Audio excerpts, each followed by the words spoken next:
بسم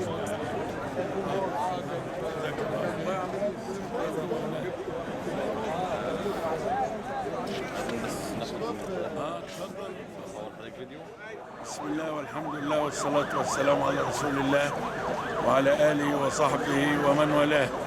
أيها الشباب الطاهر، أيها الشباب الكريم، أيها الشباب المجاهد في ميدان التحرير، أتمنى وأدعو الله سبحانه وتعالى لكم التوفيق والهدوء والنصر والتمكين، وأرجوكم أن تحافظوا على الهدوء وعلى الثوابت التي تعلمناها في ديننا العظيم، وإن شاء الله النصر آت كما تريدون. أما شباب الإخوان الذي جاء إلى هذا المقام العظيم، لهم مني كل التقدير والاحترام لمشاركتهم لإخوانهم وسعيهم الحثيث إلى إرضاء الله سبحانه وتعالى. وقد كتبت مقالا أيها الشباب يصدر في صوت الأمة في العدد القادم يوم الاثنين القادم، يوم 28 يمكن 28/11، وقلت فيه بالنص: لو أن حسن البنا رحمة الله تعالى عليه حيا لكان ببطانيته في ميدان التحرير يرشد الناس ويوجه الناس، وإن كان يصلي معهم ويأكل معهم ويشرب معهم ويتعرض للمآسي معهم ولا يتركهم وحدهم.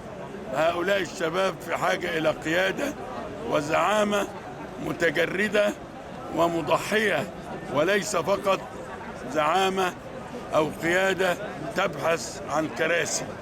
قلت لهم كذلك، واقرأوا هذا المقال إن شاء الله، أنه لو حسن البنا هنا لجاء إلى هذا الميدان يصحح ويساعد، ولو كانت هناك شعارات خاطئة لا تكون حجة ولا مبررا لعدم المجيء والمشاركة، بل علينا أن نشارك لتصحيح المفاهيم المغلوطة وتصحيح المسار.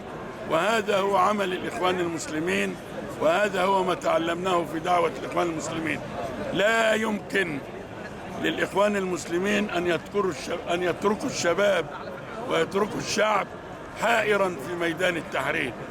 كان الشباب يرجون قيادة ويرجون استرشاد، ولكن للأسف الشديد لم يجدوا هذه القيادة، وتساءلوا أسئلة كثيرة: أين الإخوان المسلمين؟ متى سينزلون إلى الميدان؟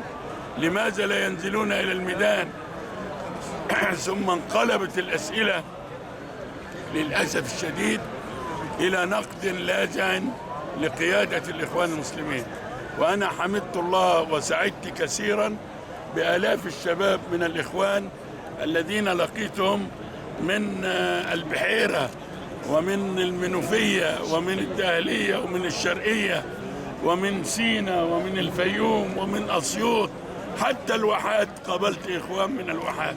فالحمد لله أن شباب الإخوان، طبعا القاهرة استضافت كل هؤلاء يعني والإسكندرية، فأنا سعيد بأن الشباب يشارك في العمل الوطني، ولا يمكن أن تمر مناسبة وطنية على مصر دون مشاركة الإخوان، ولا يصح هذا، والله المستعان. المبرر بتاع ان لو نزل الاخوان يحصل فيه فوضى، حضرتك شايفه ازاي؟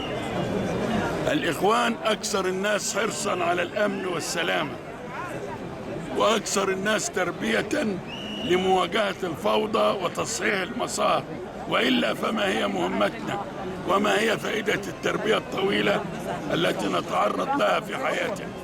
وشكرا. جزاكم الله خير. السلام عليكم. جزاكم الله خير.